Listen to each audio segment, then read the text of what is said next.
I'll be excited when both of them are across each other in the ring and the first bell rings. You know what I mean?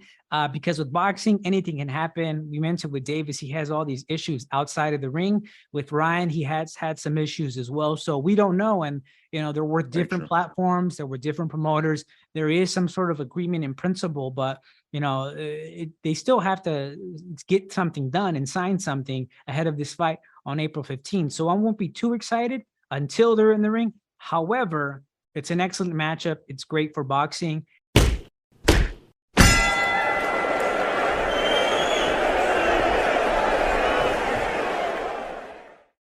Welcome back to the RBR recap. It is 2023. Happy New Year. I'm Alex Burgos, joined as always by my man, Gabe Rivas. We're back in action. Gabe, how are you, sir? I'm doing well. Happy to be back. I think this will be the second year that we do the RBR recap. I think we started last February or March. So I'm looking forward to keep this show going and looking forward to what comes.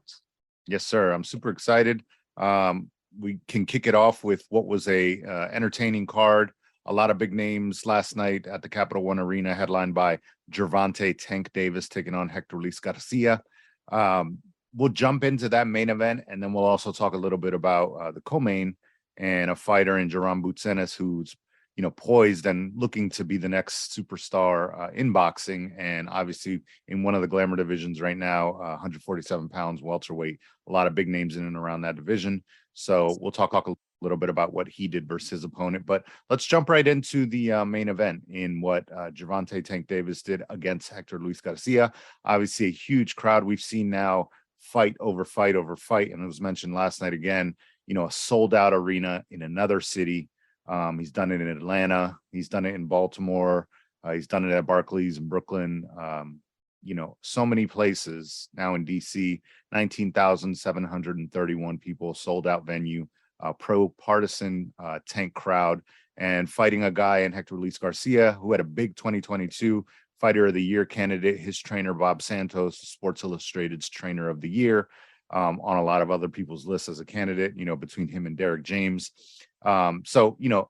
Accolades galore for his opponent. Had a solid 2022, like I mentioned, coming in trying to play, spoiler again in what was a kind of de facto hometown fight for Tank, who's from nearby Baltimore. So we wanted to see one of the things in which Tank was dealing with a lot of out of the ring issues. Would that pressure, would that distraction kind of get to him in the ring? And from what he did last night, I think he's shown now time and time again, even when it looks like the deck is stacked against him on a personal level or on distractions on the outside, he's able to come in, or like with the Rolly fight where he's getting, disrespected and there's a lot of back and forth. He's able to come into the fight, zone in, and fight the fight that he wants to fight. So I was impressed with that, how he handled everything, and really came out on top. And so he got the stoppage over Garcia after the 8th round. Going into the 9th, Garcia said he couldn't see, and trainer Bob Santos and the crew in his corner stopped the fight. So, Gabe, I want to start off with you, see what you thought of the fight in general. Also, in particular, how you thought Tank Davis performed, and then obviously we'll transition and talk a little bit about what's next, which is the one that everyone's been talking about for quite some time now. Shout out to our guy Sebastian Milo, who we've had on a few times. I mean, I feel like we talked about that with him. Obviously, Ryan Garcia, Tank Davis. So that's the big one that we're going to touch on too. But let's start with this fight. What did you think of it?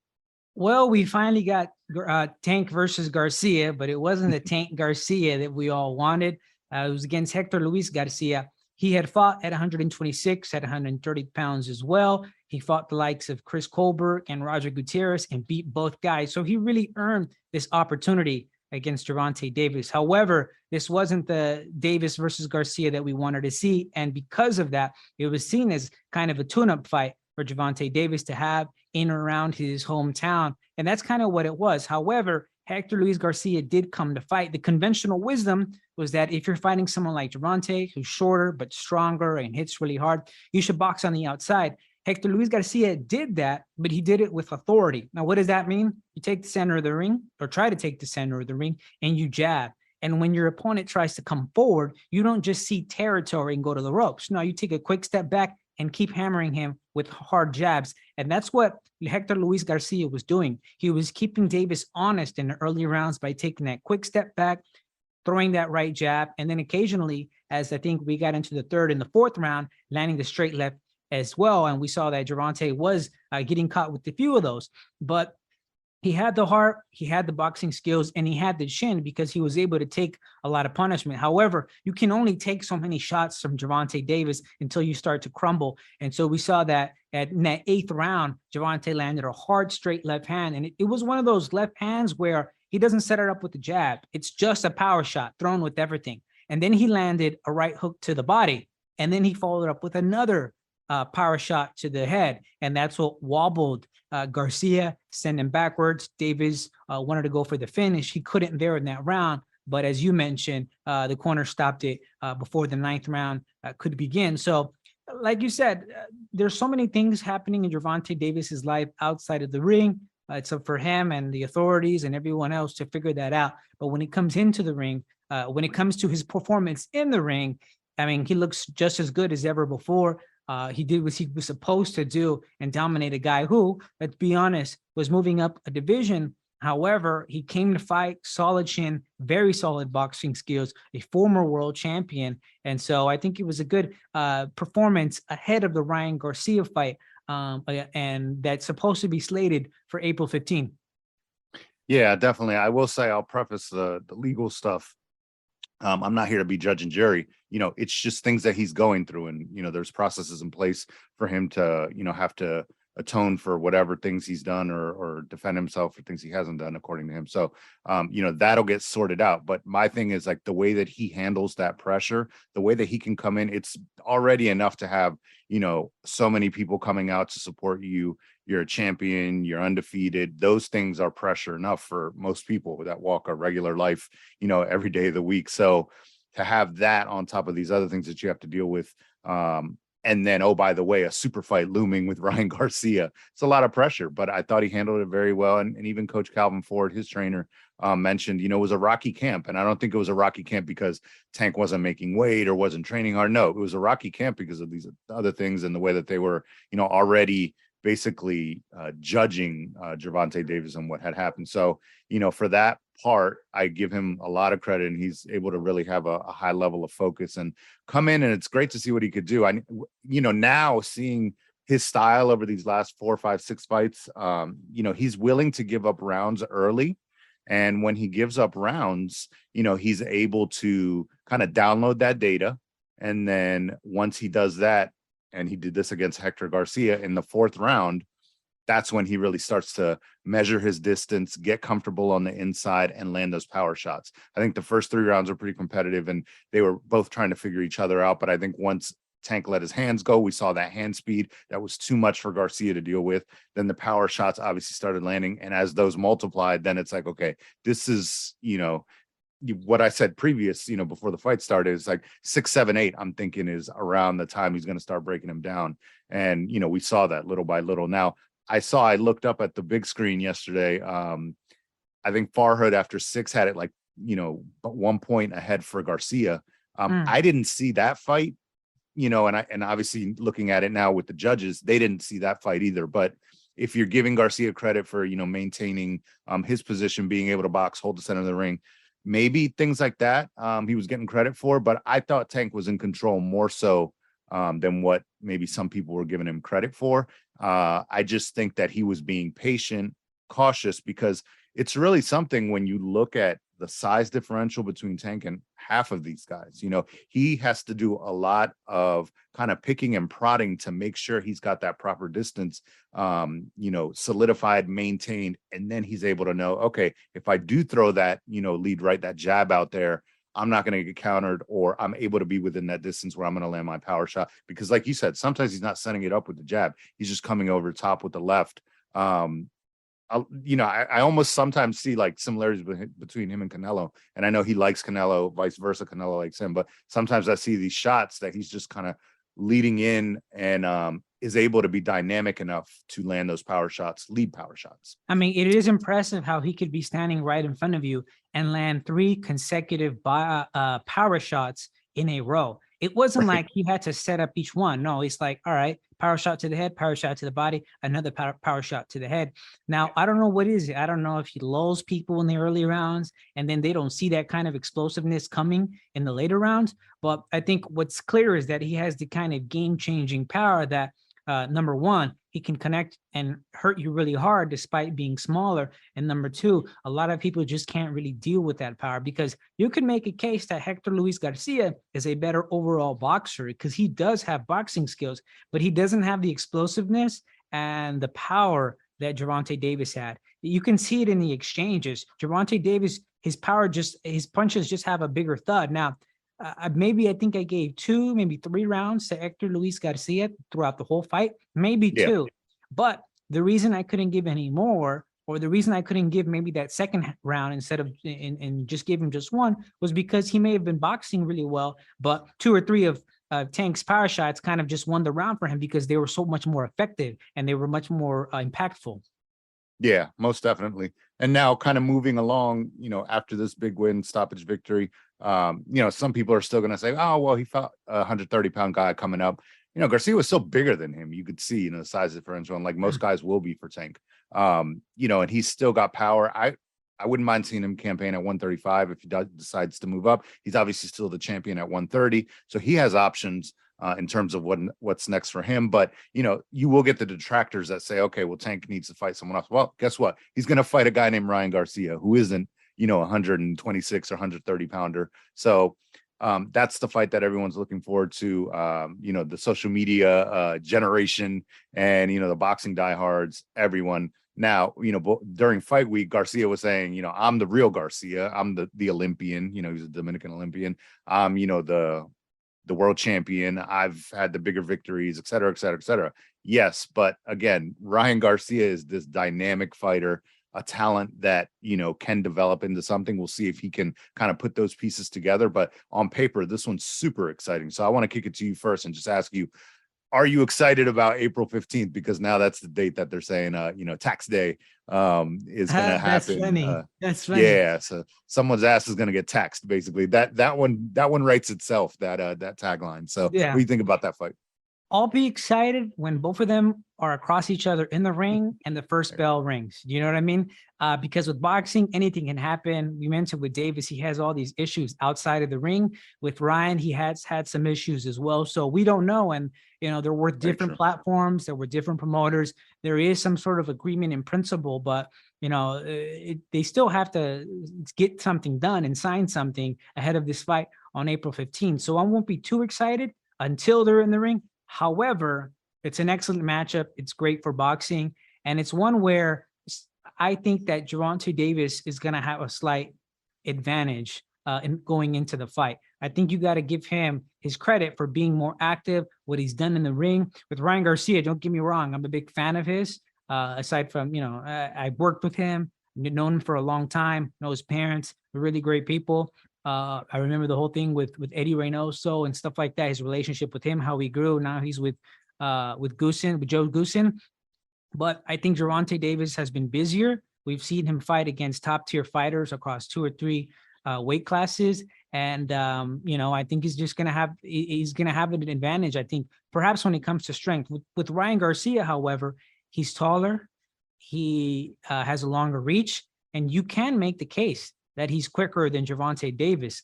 You couldn't see that left hook that he landed Javier Fortuna with in his last fight.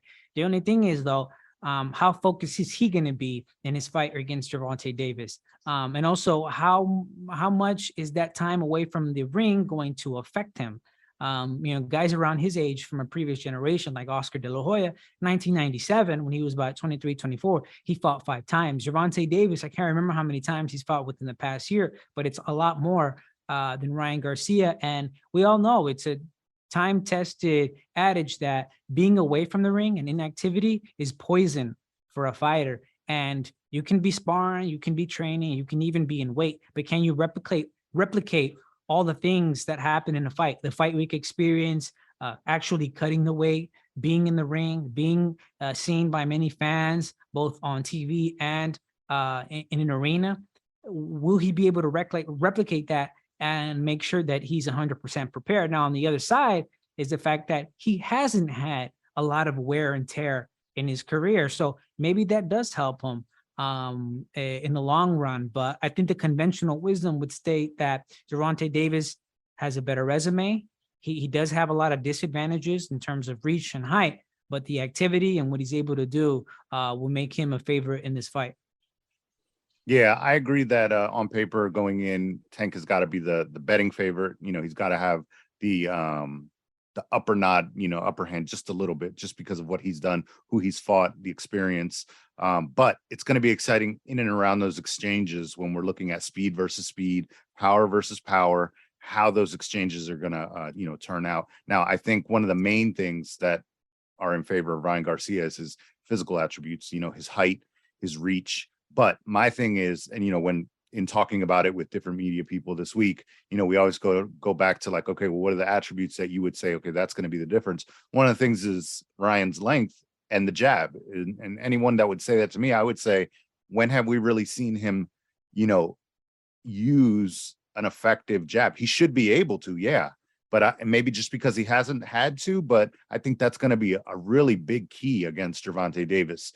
And we're talking about, you know, maintaining distance, jabbing, similar to the stuff that Rolly was doing.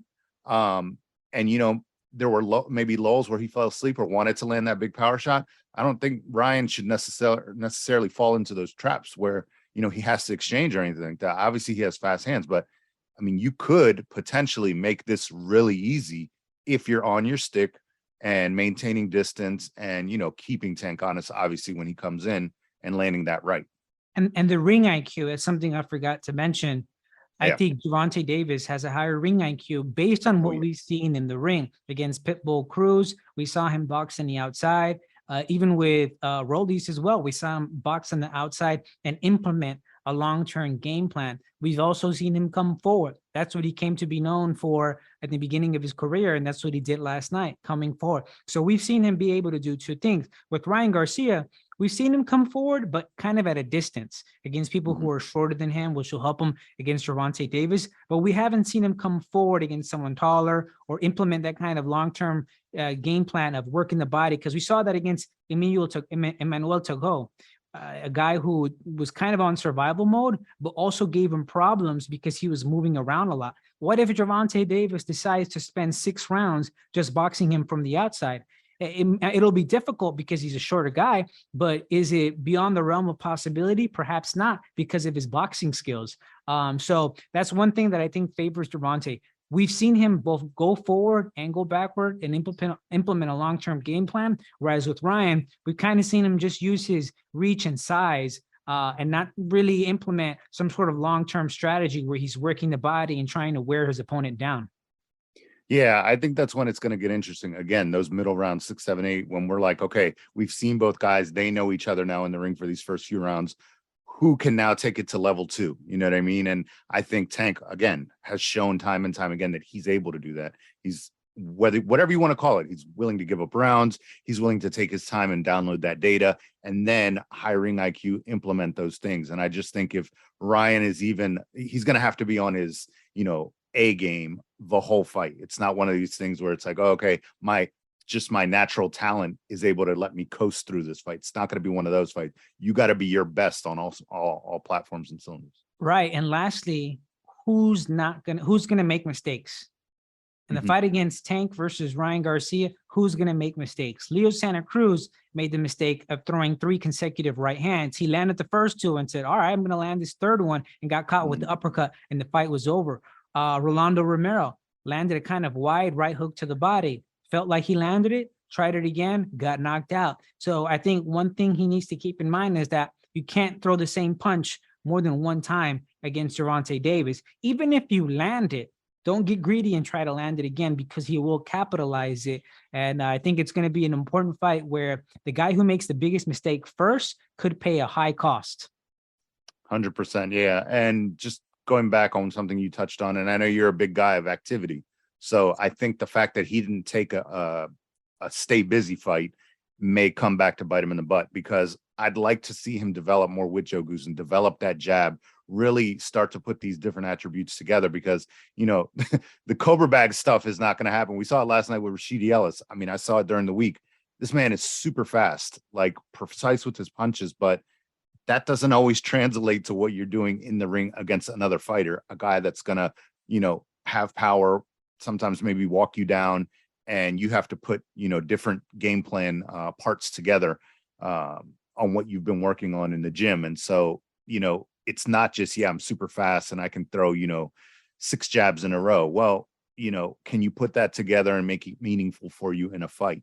That remains to be seen, especially against a high level guy. I mean, Tank Davis being one of these guys, super high boxing IQ, I think, and he's shown time and time again that, he should be the favorite in this fight. But having said all that, I can't wait. I mean, if it does happen, like you said, I'm going to wait and temper my excitement until it's actually, them standing across each other, like you said, on fight night. But, yeah, I can't wait for this one. He said he's going to take a week break and then be right back in the gym. Because again, that'll be a full camp. He's going to be ready to go if everything gets settled outside of the ring and all the legal stuff gets pushed aside. But, everyone is going to have a stake. Everyone's going to have a say in this one. I mean, already Jake Paul, talking shit last night on social media. They're already, hyping themselves up. Tank's got his side of people. I mean, this is going to be just from like a social perspective, pop culture, like, oh yeah. I can't think of a bigger fight in that type of realm, not just boxing, but just like the fanfare and, celebrity and all that stuff. And you're really bringing two of the big entities of boxing together, DAZN, PBC, Golden Boy, this is just going to be huge on so many different levels. And lastly, don't rule out Ryan Garcia. Right. You know what I mean? He's been saying that he's going to shock the world this whole time. I've always believed in him.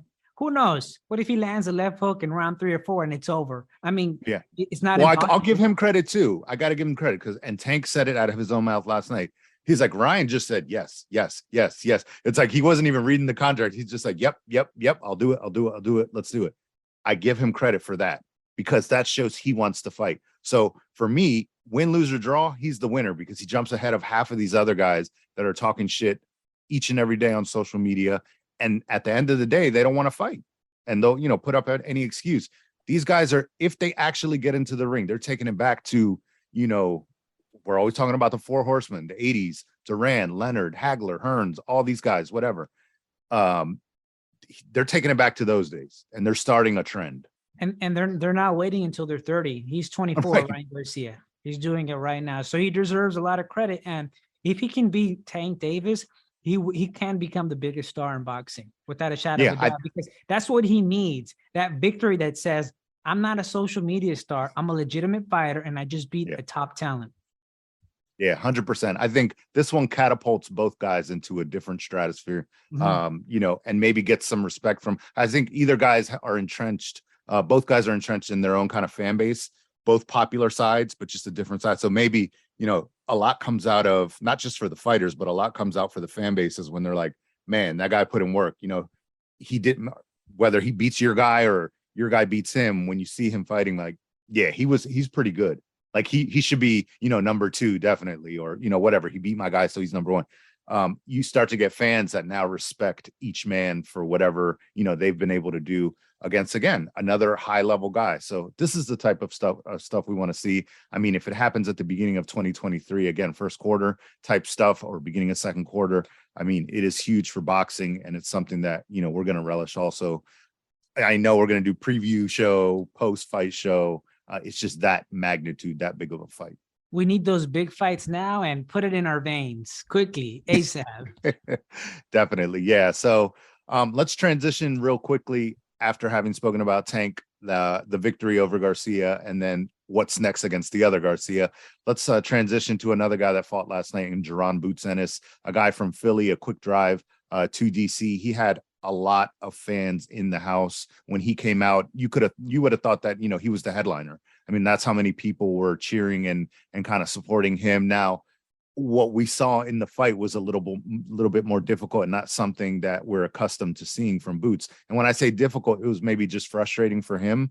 And he kind of touched on this in the post-fight presser where he was like, I could have done a lot better. He said, not that I was chasing the knockout, but I was over anxious a little bit on offense. And you saw that. And I would say the one knock, and you kind of hear rumblings from people in and out of the gyms or whatever, he's in love with his offense. And you see that these different things that he's trying to do, he's switch hitting, he's, swinging for the fences. not that he's not defensively sound, but he is really high on his offense, and he's trying to score, I would say, a knockout from the early going every single time. 9 times out of 10, he gets that done. And that's why people love him. He's all action. But when you start to get guys, at another level, Karen being Kareen, I'm sorry, was it Kareen? Was his opponent? I'm surprised nobody made jokes about him fighting a Karen. You know what I mean? Yeah, well, that Karen didn't want to fight, but he did have very good lateral movement. Now, other than that, the judges didn't give him any credit because he didn't throw anything back. So it's 120, 108 across the board, all 3 judges. And that's what I saw too. But it was frustrating in the sense that, Boots is trying to figure out a guy that doesn't want to fight back. You got to cut off the ring maybe a little bit better. You can't swing for the fences every time. So I think he got 12 good rounds out of it at least, and hopefully has learned something. I think if you look at it, in a positive light, he definitely had some learning experiences here. I know you were going to touch on that a little bit too. What were your thoughts on Boots Ennis's performance, and then now moving forward when you start putting him kind of in that category or conversation with guys like Errol Spence and Terrence Crawford?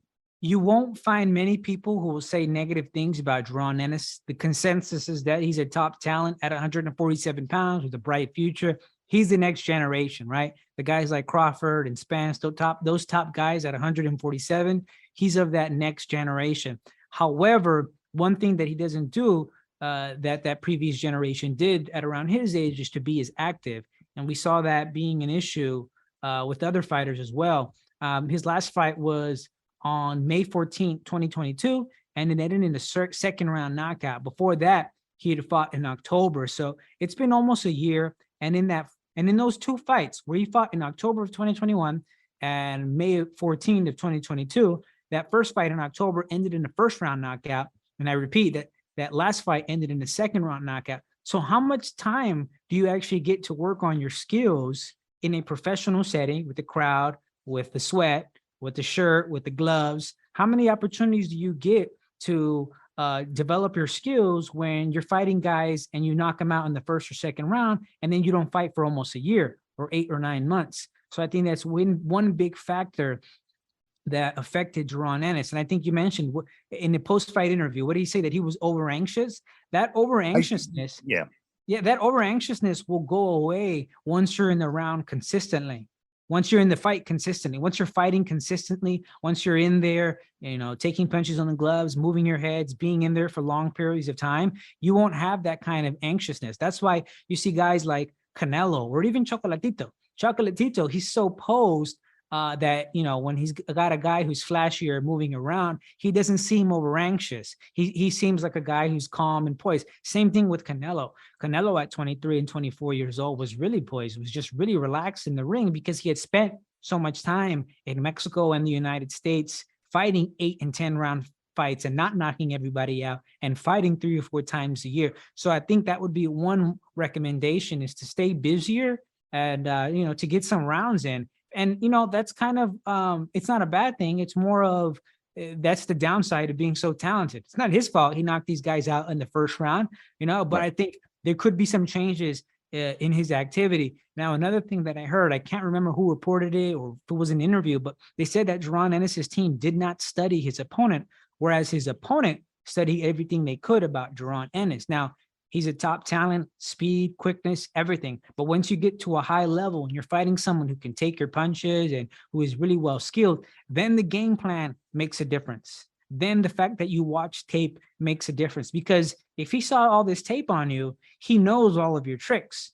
and he's going to be able to take advantage of that when he sees it. And when he's taking advantage of all the tricks you've already done in the ring, what are you going to do? You know what I mean? So I think that's one thing that he needs to start doing, is to start looking at tape of his opponents, studying them so that he looks a lot better in the ring. Yeah, and as we get more rounds and more tape on Boots, opposing trainers, and as you get, to fight higher opposition, what was told to me too from high-level guys, trainers and whatnot is, those people studying you, they're going to take, those little things, the little things that they see that they can capitalize on, and they're going to try to, work their game plan around that more and more and more. And so they're going to try to expose those little things. Yeah, there may be only a few things that he does maybe inconsistently or doesn't do super well, but those things are going to be, for lack of a better word, exposed as you go on. And, unless you tighten those things up and unless you continue to work, and that may be defensively, offensively, whatever it is, then you're going to have problems against the better crop. And again, a guy like his opponent last night, very good lateral movement. Eventually you're going to get a guy maybe that has a really good lateral movement, but also sits down on his punches and throws more. Then we have a different fight because, Boots was so over anxious that at times I think he did get hit with punches, and it's just, not that he got unnecessary hurt or punches. Like exactly. Unnecessarily, because he's so, invested in his offense and trying to make something happen, that wows the crowd. There were flashy hooks where he'd end up with his back to his opponent because he was kind of he got spun around just on his own accord more than once. Yeah. You don't need to do that when you're so talented. You got to look at guys like Shakur Stevenson and even a Floyd Mayweather, all the speed in the world, but they have their feet under them. You know what I mean?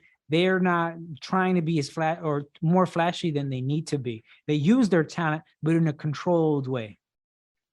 Definitely. Yeah. I mean, I think Boots is one of the best talents in boxing. I want to see him again. I mean, he said again at the end of the night that he'll fight anybody, even Virgil Ortiz, who now needs a dance partner. Obviously, that's not going to happen next. But, these are guys that, again, sooner rather than later need to fight in their prime. So it was exciting to see Boots. It's good to see him get rounds. And, I just don't know that a fight, even if it's mandatory or not, against Errol Spence happens. He's mentioning Bud, Spence, whoever it is. Get him in there against someone high level. Let's see him continue to develop and continue to fight because, he's willing to do this. He said last night, I'm going to be undisputed in 3 or 4 different weight classes. And I'm like, whoa, like, yeah, that's that kind of, that desire. But I think that it's January. He could fight 3 more times this year. No problem. Yep. And, very important for him to stay busy. And lastly, it's not that we're saying anything negative, it's that we hold him in such a high regard that any deviation from what we think of him is like, we might be a little bit harsh because it's like, we know you can do a lot better than this. Right. Yeah. And I think he said it himself. He was like, I wasn't a perfect night. But again, it's hard when you have a guy that's really not willing to engage. But you're going to get those guys. And again, sometimes you're going to get those guys with pretty good athleticism and lateral movement that can actually throw a little bit more and maybe win a couple rounds because, he didn't last night. But, there are things that Boots can tighten up. And I think he was, critical of himself in that sense as well. But all in all, a good victory. I mean, a win is a win. Didn't get cut or injured or anything like that. So it's good, like you said, so he can put himself on the schedule to fight maybe 2-3 more times in 2023. So it'll be exciting to see who they get him in there with, who's willing to fight him, because he said that as well. Maybe some of these guys see this fight and now they feel comfortable like, I think I can get in there with Boots and make something happen. Put him in there with David Avanesian. I know he just lost to Terrence Crawford, but if he's good enough for Crawford, fight against Jaron Ennis. Or a guy that fought before, Villa, who beat Rashidi Ellis, because all week. Oh, that's a good fight. Oh, yeah. All you heard was Rashidi Ellis, his speed versus Boots Ennis and this and that. They sat them next to each other at the presser. That fight now is, not going to be talked about or on the table. Obviously, there's a potential rematch with both guys said they want Ellis and Villa, but if that doesn't happen, give me Villa against one of these guys. Yeah, I mean, he's just a monster coming forward, willing to take 3 to land 1. And we know also the shelf life on those guys is really short. So, if he's going to fight that style, let's see him fight against one of these higher level guys like a Boots. Cavaliescas would be good. Mean Machine. Good test. Mean Machine. Yeah. Yeah. A lot of guys. Yeah. And then we start to get, maybe some comparisons of, okay, what did Virgil do? Exactly. Mean Machine. What did Boots do? What did Bud do? Et cetera, et cetera. So that is a good fight. I wouldn't mind seeing that one. Thank you for listening to the RBR Recap. Make sure to follow us on social media at RBR Recap and visit RBRrecap.com for the latest episodes.